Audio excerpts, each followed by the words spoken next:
Hi, പ്രഗ്നൻസിയിൽ പൈനാപ്പിളും പപ്പായയും കഴിക്കാൻ പറ്റുമോ എന്നുള്ളതാണ് ഇന്ന് എൻ്റെ വീഡിയോ. അപ്പോൾ ഒരുപാട് പേഷ്യൻസിന് ഒരു ഭയങ്കര സംശയമാണ് പ്രഗ്നൻസിയിൽ പൈനാപ്പിളും പപ്പായയും കഴിക്കാൻ പറ്റുന്നത്. എന്താണ് ഇതിൻ്റെ ശാസ്ത്രീയവശം, അതിനെക്കുറിച്ചാണ് ഞാൻ പറയാൻ പോകുന്നത്. അപ്പോൾ പൈനാപ്പിളിനകത്ത് അടങ്ങിയിരിക്കുന്ന ബ്രോമോലിൻ എന്നൊരു കണ്ടന്റ് ഉണ്ട്. ഇത് ഒരു എൻസൈമാണ്. ഇത് നമ്മുടെ പ്രോട്ടീൻസിനെയൊക്കെ വേടിപ്പിക്കാനുള്ള കഴിവുണ്ട്.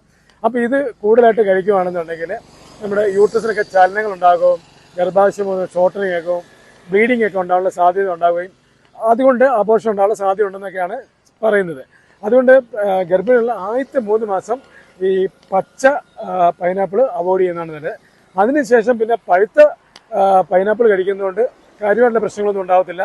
അപ്പോൾ നമുക്ക് ഇഷ്ടമുണ്ടെങ്കിൽ ഇടയ്ക്കൊക്കെ പൈനാപ്പിൾ കഴിക്കാം. പിന്നെ അവസാനത്തെ മാസങ്ങളൊക്കെ പൈനാപ്പിളൊക്കെ കഴിക്കുമ്പോഴത്തേക്ക് അത് സ്വാഭാവിക പ്രസവത്തിനൊക്കെ നല്ലതാണെന്നൊക്കെ പറയുന്നുണ്ട്. പിന്നെ അടുത്തൊരു സംശയം എന്ന് വെച്ചാൽ നമ്മൾ ഈ കിഡ്നി ഡിസീസ്, ഹാർട്ട് ഡിസീസൊക്കെ ഉള്ള ആൾക്കാർ ഈ പൈനാപ്പിളിൻ്റെ അളവ് കുറയ്ക്കുന്നതാണ് നല്ലത്. പക്ഷേ എന്തുകൊണ്ടെന്നാൽ ഈ പൈനാപ്പിളിനകത്ത് പൊട്ടാസ്യം കണ്ടന്റ് കൂടുതലാണ്. പിന്നെ ഡയബറ്റീസ് ഉള്ള പേഷ്യൻസ് പ്രഗ്നൻസിയാണ് പൈനാപ്പിളിൻ്റെ ഉപയോഗം കുറയ്ക്കുന്നത് നല്ലതാണ്. ഇനി പപ്പായയെക്കുറിച്ചുള്ള വാസ്തവം എന്താണ്? ഈ പപ്പായയുടെ പഴുത്ത പപ്പായ യാതൊരു പ്രശ്നമില്ല. പക്ഷേ പച്ച പപ്പായയുടെ മറ്റേ പുറത്തുള്ള സാധനം ഉണ്ടല്ലോ, ആ തൊലി ഉണ്ടല്ലോ, ആ തൊലിക്കകത്താണ് ഈ പപ്പയിൽ നിന്നൊരു എൻസൈം ഉള്ളത്. അപ്പോൾ ഈ പപ്പയിൽ നേരത്തെ പറഞ്ഞാൽ പ്രോട്ടീൻസിനെയൊക്കെ വീടിപ്പിക്കാനുള്ള കഴിവും അത് കൂടുതലായിട്ട് കഴിക്കുമ്പോഴത്തേക്കും അത് യൂട്രൈൻ കൺട്രാക്ഷൻ ഉണ്ടാകും, അബോർഷൻ ഉണ്ടാകുന്നൊക്കെ ചിലർ പറയുന്നു.